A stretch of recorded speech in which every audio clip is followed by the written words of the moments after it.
Hello student, class 11th में आज हम लोग का टॉपिक है हाइड्रोकार्बन। तो इसमें हम लोगों ने पढ़ा हुआ था कि कोल्बे रिएक्शन तक हम लोगों ने पढ़ा था। ठीक है, तो आज हम लोग पढ़ेंगे दहन। दहन क्या होता है? तो आज का जो हमारा टॉपिक है वो है दहन। ओके, हम बात करेंगे दहन पे। तो सबसे पहले हम आपको बताएंगे कि जब भी मीथेन CH4 जब ऑक्सीजन से रिएक्शन करता है, ठीक है, तो जो रिएक्शन करता है ये बनाता है कार्बन डाइऑक्साइड और वाटर। ठीक है, और अब कह सकते हैं कि इससे अधिक मात्रा में ऊष्मा निकलती है। ठीक है, तो देखिए, जब एल्केन वायु तथा डाइऑक्सीजन की उपस्थिति में गर्म करने पर पूर्णतः ऑक्सीकृत होकर, ऑक्सीजन का योग है तो मतलब ऑक्सीकरण ही तो है, ऑक्सीकृत होकर कार्बन डाइऑक्साइड और जल बना रहा है। ठीक है, और साथ ही इसके साथ अधिक मात्रा में जो हमारी एनर्जी वो रिलीज हो रही है, ऊष्मा आप कह सकते हैं निकल रही है। ठीक है, तो ऊष्मा निकल रही है आपकी कितनी, देखिए -890 किलो जूल पर मोल। ओके, ये देखिए। ठीक है, अब आगे बढ़ते हैं। तो अगर हम बात करते हैं, आपको देखना है कि CO2 कितना निकला और वाटर कितना निकला। तो अगर हम इसी की जगह ब्यूटेन ले लें, ठीक है, हम ब्यूटेन लेते हैं C4H10।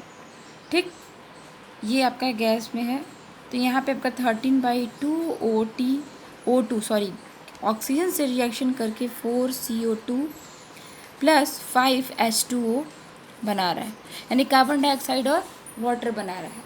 और इसके साथ ही आपके साथ मैक्सिमम मात्रा में, यानी मैक्सिमम अमाउंट ऑफ एनर्जी जो है वो रिलीज़ होगी। ठीक है, तो आप कह सकते हैं कि जब इनके जैसे हम कहते हैं कि इनका यूज़ जो होता है ईंधन बनाने में होता है ना, तो क्यों करते हैं, यही एक रीज़न है कि जब भी ये रिएक्शन होता है तो इसमें अत्यधिक मात्रा में ऊष्मा निकलती है। ठीक है, अत्यधिक मात्रा में ही जो ऊष्मा निकलती, जो आपका यहाँ पे देख रहे हैं, इसमें -890 किलो जूल पर मोल, और इसमें भी आपका कुछ इतनी ही एनर्जी निकल रही है। ठीक है, तो ये ऊष्मा की बहुत ज़्यादा ही मात्रा हो गई है। तो ये ऊष्मा की जो मात्रा है, इसी के कारण हम इसका प्रयोग ईंधन के रूप में भी करते हैं। तो क्वेश्चन पूछ सकता है कि आखिर हम क्यों एल्केन का यूज़ ही करते हैं। तो आप बता सकते हैं कि जब ये दहन रिएक्शन, दहन मतलब कम्ब्यूशन, जब कम्ब्यूशन होता है तभी जो हमारा एल्केन है वो ऑक्सीजन से रिएक्शन करता है और कार्बन डाइऑक्साइड और वाटर बनाता है, और अत्यधिक मात्रा में ऊष्मा हमारी निकलती है। ठीक है, और आप ये भी कह सकते हैं कि जब अपूर्ण दहन होता है, मतलब ये तो पूर्ण दहन था आपका, प्रॉपरली कम्ब्यूशन था, लेकिन जब अपूर्ण दहन से कार्बन का जलना, जो आप लोग उसको ब्लैक कहते हैं, जो कार्बन, उसको एक वर्ड है आपके में, जिससे कि स्याही होता है ना, इंक होता है, या तो जो हम लोग टाइपराइटर होता है, जब वो टाइप करता है तो उसमें ब्लैक अक्षर आते हैं ना, ब्लैक काले अक्षर आते हैं, तो उसको भी कहते हैं कि मुद्रण स्याही के काले वर्णक के रूप में प्रयोग होता है अपूर्ण दहन पे। ध्यान दीजिएगा, पूर्ण दहन पे नहीं, अपूर्ण दहन पे। 2 पॉइंट निकल के आए हमारा दहन में। ओके, ये आपके सब प्रॉपर्टी हैं एल्केन के, आप इनको पूछ सकते हैं। अगर पूछ रहा है कि क्या केमिकल प्रॉपर्टी, तो आप इन दोनों का एग्जाम्पल दे सकते हैं। ठीक है, अब आपका है तीसरा टॉपिक है नियंत्रित ऑक्सीकरण।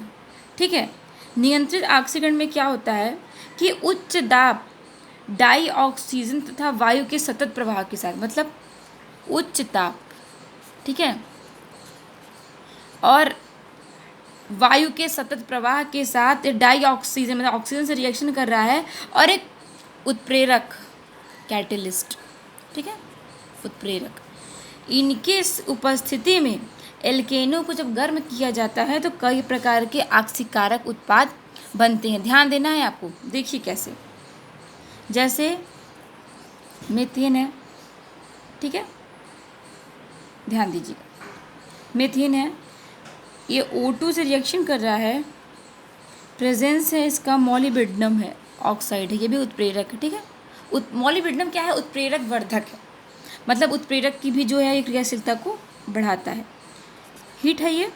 ओके, HCHO+ H2O, ये है आपका मेथेनल और ये वाटर। तो आप कह सकते हैं कि नियंत्रित ऑक्सीकरण का मतलब है, सीधी सी बात है कि ऑक्सीजन का एडिशन हो रहा है तो ऑक्सीकरण रिएक्शन होगा। तो एल्केन जो है वो ऑक्सीजन के साथ रिएक्शन करके यदि ऑक्सीकृत होकर एक नियंत्रित ऑक्सीकृत है। नियंत्रित मतलब आप उसको कंट्रोल हो रहा है वो। नियंत्रित ऑक्सीकरण करने पे ये जो आपका है कई प्रकार के ऑक्सीकारक बनाता है। ये आपका ऑक्सीकारक है, ध्यान दीजिएगा। मेथेनल क्योंकि इसमें एल्डिहाइड ग्रुप है, ठीक है, CHO है, इसका आप ध्यान दीजिएगा, ठीक है। ये है आपका एल्डिहाइड ग्रुप, तो ये बना रहा है क्या, मेथेनल। ओके, अब एक हम और आपको बताते हैं, जैसे है कि 2CH4 प्लस O2 रिएक्शन कर रहा है कॉपर और 523 केल्विन और 100 एटीएम आपका वायु है। तो रिएक्शन करने पे ये बना रहा है क्या, देखिए ये बना रहा है आपका मेथेनॉल। ओके, CH3OH, ये भी आपका ऑक्सीकारक है, ठीक है। तो 2 पॉइंट आज आपने समझा क्या क्या, एक तो हमने समझा दहन और एक हमने सोचा कि नियंत्रित ऑक्सीकरण, इसका नाम है नियंत्रित ऑक्सीकरण, ठीक है। बोल रहे तो समझिए, आप जा रहे हैं। ओके, अब आपका एक क्वेश्चन है इसमें समावयवीकरण, ये भी एक रिएक्शन है, ठीक है। इसको भी हम बताते हैं कैसे होता है आपका। अच्छा, हम लोग 3 पॉइंट आपका पढ़ेंगे। ओके,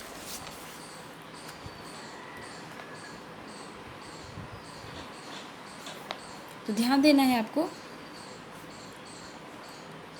समावयवीकरण।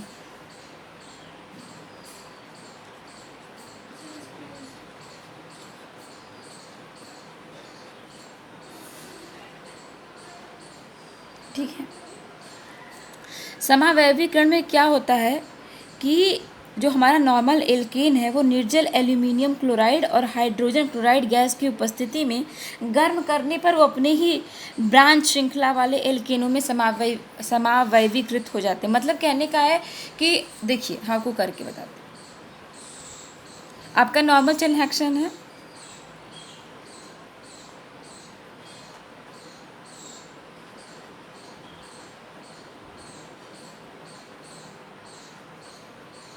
ठीक है, निर्जल डिहाइड्रेटेड AlCl3 और HCl। ओके, अब ये आपका नॉर्मल हेक्सेन, आपको ये ध्यान देना, N हेक्सेन। ओके, अब बात करते हैं क्या बन रहा है। देखिए ये बन गया आपका CH3 बॉन्ड CH, इसी में लगा हुआ है CH3 bond CH2 bond CH3 plus CH2 bond CH2 bond CH3 और यहीं पे आपका लगा हुआ है एक CH3। ओके, तो क्या हुआ कि ये आपका नॉर्मल हेक्सेन था, ठीक है। मेथ एक कार्बन है, एक यहाँ पे कितने कार्बन, देखिए मेथ एथ प्रोब्यूट पेंट हेक्स, यहाँ पे 4 कार्बन है, देखिए 4 5 और ये 6, यही नॉर्मल हेक्सेन निर्जल AlCl3 और HCl के प्रेजेंस में जब इस गर्म करने पर वो अपने उन्हीं के साखित श्रृंखला वाले एल्केनों में समावयवीकृत हो जाता है। मतलब एक समावयवता का मतलब क्या होता है, मतलब उन्हीं के आइसोमर्स है, वही आपको फॉर्मूला मिलेगा, स्ट्रक्चर आपका डिफरेंट रहता है। इसमें देखिए कितने कार्बन है, 1 2 3 4 5, ठीक है। यहाँ पे देखिए 1 2 3 4 5 6, ठीक है। अब आप देखिए क्या बन रहा है, ध्यान से देखिए, मैंने यहाँ पर बनाया, यहाँ पे बन रहा है आपका 2 मेथिल और एल्केन ही है मेथ एथ प्रोब्यूट, ठीक है। ये जो आपका मेथ एथ प्रोब्यूट पेंटेन, ठीक है, पेंटेन। और यहाँ पे क्या बन रहा है आपके, है देखिए 6 ही कार्बन, 1 2 3 4 5 6, 6 इसमें भी है, 6 इसमें, बस आपका नाम बदल गया, स्ट्रक्चर चेंज हो गया। ये आपका हो गया 3 मेथिल